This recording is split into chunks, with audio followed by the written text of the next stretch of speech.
Pergi ke gereja, saya tidak menikmati apa yang ada atau ibadah di gereja itu. Ya, saya tidak merasa nyaman, saya tidak merasa memperoleh sesuatu yang begitu di hati saya itu tidak begitu. Kenapa?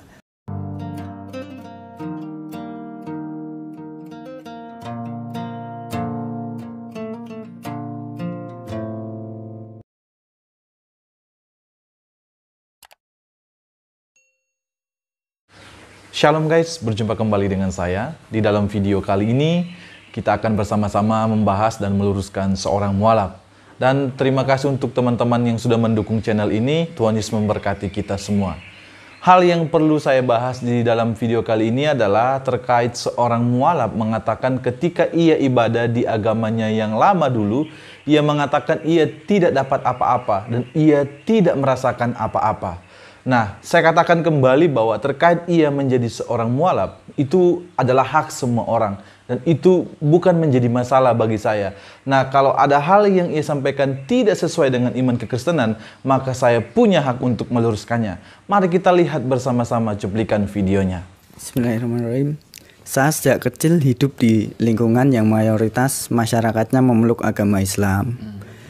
Pernah waktu kecil saya diajak tetangga saya yang juga seorang takmir masjid untuk masuk Islam, tapi saya izin kepada orang tua saya waktu itu saya tidak diperbolehkan. Jadi sebenarnya dari kecil itu dorongannya sudah mau pengen masuk Islam. Iya.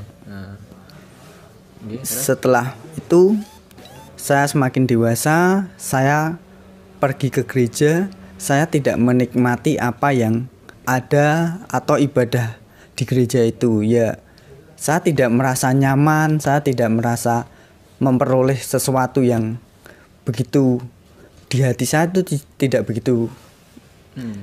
Kenapa? Tapi saya tetap bertahan karena ya saya masih menghormati orang tua saya. Ini masuk Islam itu apa Pak yang? Ya saya ingin hidup sesuai jalan Allah. Kita sudah menyaksikan videonya bersama-sama. Nah, tanggapan saya terkait apa yang ia sudah sampaikan, yang pertama, sebenarnya si mualaf ini tidak paham dan tidak mengetahui esensi ibadah di dalam kekristenan yang sebenarnya. Makanya ia tadi berkata, ia tidak merasakan apa-apa, ia tidak dapat apa-apa. Sebab ketika kita beribadah, kita sedang menyembah, kita sedang memuliakan nama Tuhan. Yang kedua, ibadah tidak berbicara tentang ritual yang dikerjakan hanya rutinitas saja, tanpa tidak mengerti maksud dan tujuannya.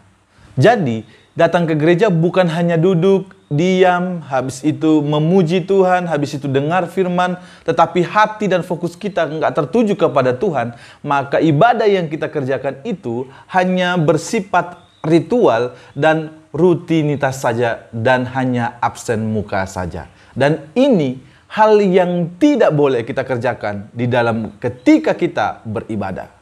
Yang ketiga, Roma 12 ayatnya yang pertama dikatakan, karena itu saudara-saudara, demi kemurahan Allah aku menasihatkan kamu supaya kamu mempersembahkan tubuhmu sebagai persembahan yang hidup, yang kudus dan yang berkenan kepada Allah. Itu adalah ibadahmu yang sejati.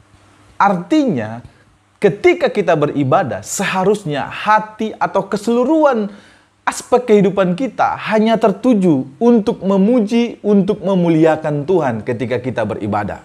Yang keempat, sebelum kita beribadah, seharusnya di rumah kita sudah mempersiapkan hati dan pikiran kita ketika kita mau pergi ibadah ke gereja. Sehingga ketika kita beribadah, memang kita merasakan damai karena tujuan kita untuk memuji memuliakan nama Tuhan. Dan saya yakin apa yang kita buat itu ketika kita mempersiapkan semua, Tuhan juga senang. Jadi tidak hanya menjadi rutinitas semata.